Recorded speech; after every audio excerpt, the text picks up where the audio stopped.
Hello and welcome back to Mirror Interpretation to Draw. My name is Ioana and I'm an interpreter and a polyglot.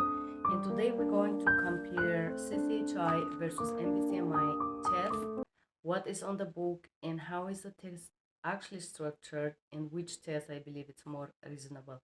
Before I start, you can subscribe to my YouTube channel for $7.99 where you're gonna see videos disclosed to members only. Also, if you have a question or particular topic, you can request a video by typing a comment. If you are Spanish-English medical interpreter, you can purchase my training on Thinkific Sistema Cardiovascular in two idiomas, English and Espanol. You can have a small test and in the end you can obtain a certification. And my last but not least, I'm launching Getting Ready for Nbcmi Russian English Terminology, a subscription for $19.99. There is 17 videos in two languages, Russian and English. And then we are going to have consecutive interpreting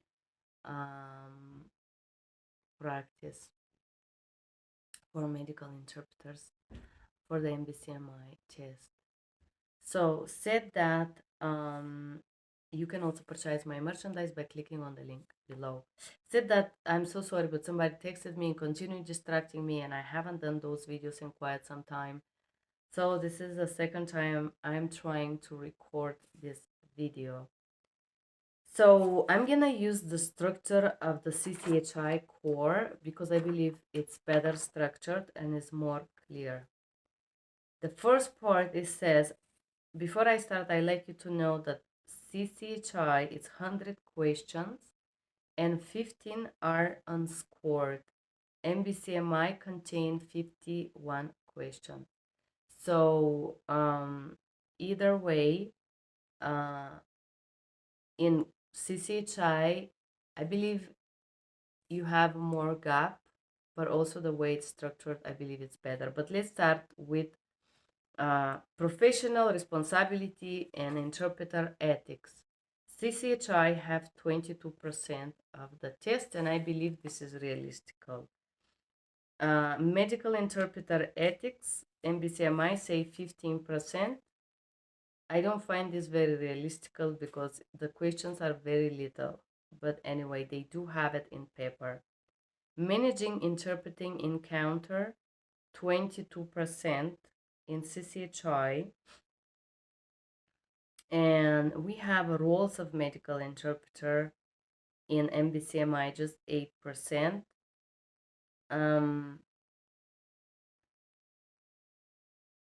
I will talk about the test structure in the end. Healthcare terminology. CCHI insists that their test is 22% of those, and I believe this is somewhat realistic. Nbcmi insists that they have medical terminology in workplace and they have medical specialty in working languages. Both of those, topic 4 and topic 5 for Nbcmi, in the paper they insist that this consists 60% of the questions, which in this case for Nbcmi would have mean 30 questions. For medical terminology, this is not realistic. This is misleading information. Unfortunately, I have took both tests, and this is not, in my opinion, as a person who took the test, this is not exactly how this test is structured, and also because the computer mixed those questions, I don't think this is very realistic, but although they do have medical terminology in that test, and I'm going to talk about it in the end. In CCHI, we have U.S. healthcare system, 15%. The healthcare system, 15%. That's very few questions. Let me see if they have it in Nbcmi. We have a small percentage called legislation and regulations here. It seems like they don't have it that clearly stated, but I believe in the legislation, regulations, and interpreter standards of practice. they would have this in Nbcmi, no? And the last part of the CCHI is cultural responsiveness. Cultural responsiveness, let me see if we have it on the Nbcmi. We have cultural competence, just 8%. So literally, legally, those exams look very similar on paper, on the books, but they're not. I will start with Nbcmi because I personally don't think that this is a real representation, but I respect whatever they stated on paper. Let's trust that they follow this structure, although I have to tell you that I don't think so. So the first part, it says 8%, role of the medical interpreter, role of conduct, clarifier, cultural broker, and patient advocate. This look very clear on paper. I just recently took this exam not long ago, and there was few questions. So imagine we have 50 questions. Here I have this. So 8% would be 4 questions on that topic. I think the actual questions were 3. And it should be 1 question by each role: conduct, clarifier, cultural blocker, and patient advocate. These questions are not structured to check if you understand what is the role of conduct, clarifier, broker, and advocate. These questions are created and structured in a very misleading way to make you doubt yourself and to make you think which is the most appropriate role. But not like, oh, do you think in medical interpreter is more appropriate to do conduct or cultural broker? Of course, you know that the main role of a medical interpreter is to stay in the role of the conduct. But those are different scenarios that will trigger you to choose where do you think that is most appropriate to use a certain role, and if it's okay to advocate or no, for example. And by best standards practice and so on, advocating, it's a very small percentage of the time. So most of those questions are easily to mislead you, and they enter in conflict with your moral values. If you do have a moral values, and you know that if you don't do certain thing that may damage somebody's health, or you feel would be wrong, the way the questions are structured here are in conflict with, maybe in conflict with your personal belief, because in my personal belief, the personal life is more important, and I'm willing to break any rule if I can save somebody's lives. A lot of people try to pretend that they're professional, but in the end of the day, I think ethics and what is ethical and morally acceptable is also something that could be in conflict with your values. The way those questions are structured is to trigger your value system, and this is why I think that this test is very hard. Medical interpreter ethics, 15%. This should be 7 questions. I don't feel like that when I took the test. I feel it was slightly less, but as you understand, once again, these tests have very little question, just 50. Professional courtesy development and so on. The professional courtesy development, impediments to perform. There was no questions about these 3 topics. I didn't see it in the test. Accuracy, impartiality, confidentiality, and conflict of interest, yes. Scope of practice, I don't know what they meant. I didn't see this in the test, but these 4 parts, they were included for sure in the test. And once again, they were very twisted questions, very controversial, stating one thing in the beginning of the question and something else in the end. So very hard test because of the way it's structured. You can know to the perfection on memory the whole system and still fail this test. Then we have cultural competence. I think the question here, it says it should be 2 questions or 4. No, Maybe 1 or 2 questions I remember in the test were for cultural competence. And then Nbcmi insists that their test is consisted 38% but medical terminology and 23% medical specialty, which consists 60% of medical terminology, which should be 30 questions of this test, 30 out of 50. This is not true. This is fake. You have approximately 15, maximum 15 questions of medical terminology, and they're not even basic questions of medical terminology. If you study 9-body system, the most basic thing, you're gonna fail this test because the questions are not something that you're gonna encounter as an interpreter. I guarantee you, I worked 10 years before I attempted this test for the first time, and yes, I passed the test. But if you just start and you want to do this certification, I do not recommend it because you're going to fail in this part.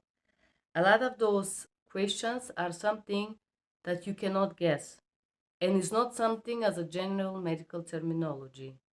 How is bilirubin related to your bile system, and how that affects the disease? What kind of disease can affect the extreme level of bilirubin? This is not a medical interpreter question. This is a doctor question, and not just specific doctor, but special doctor that is related to liver disease. This is very specific questions, and if you cannot just guess it. The only reason that I guessed this question is because I was studying something, because my friend in Italy actually had a problem with extreme produce of bile in his body. And it was just a case that I knew this, but I guarantee you, I have never interpreted for this. And a lot of those questions here in this topic are structured to fail you. You can know about 9-body system and you can work successfully as medical interpreter, but still not pass this part. And I repeat, this is not 30 questions, but it's about 15 maximum. I would say even less. Both medical specialty and medical terminology in the test are very few questions, and again the way they're structured. Interpreter standards and practice. It's very strange that they expect you to know the relationship between bilirubin and bile in the system and how this would affect your liver and if that's gonna create a disease on you. But for the standard, they want you to know 60% of these medical things that you don't need to know to interpret. You maybe need to know the terminology, but then interpreter standards just 5% of the test, which is honestly 2 questions. And yes, you do have these 2 questions. Legislation and regulations, you have questions about HIPAA and class. I believe total 3%, and yes, I could see there was 3 questions about that. So let's look about the number of the questions. 3 questions about regulations and practice. 2 questions about standards and practice, 2 to 3. Let's say 5 questions. And then we have role of the interpreter. They say 8%. Let's say it's 4 to 5 questions. This is 10. And we have 40 questions left. Medical interpreter ethics, it's about 7. So we have 33 questions. We have cultural awareness, 4 questions, so it remains 30 questions.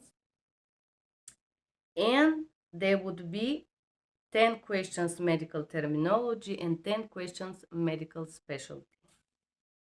This is realistic what you're gonna see.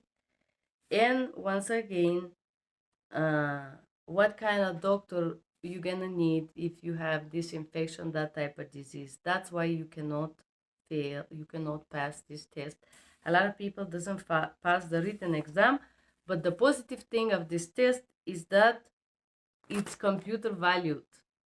So if you try it as I did and I did pass it, there is nobody that will accuse you of doing the wrong thing. I feel this is good, and I like that computer values me because I feel that there is a conflict of interest in the live people valuation, and I'm going to talk about this in another video. And I'm going to talk now about the core CCHI, which I believe it's more close, logically structured to make you to see if you actually understand your role as an interpreter, your role as and boundary of your role.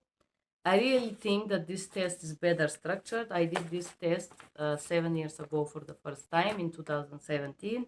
Yes, I did it on the computer, and yes, I did pass the test. Professional responsibility and ethics, 22%. I think this is realistical.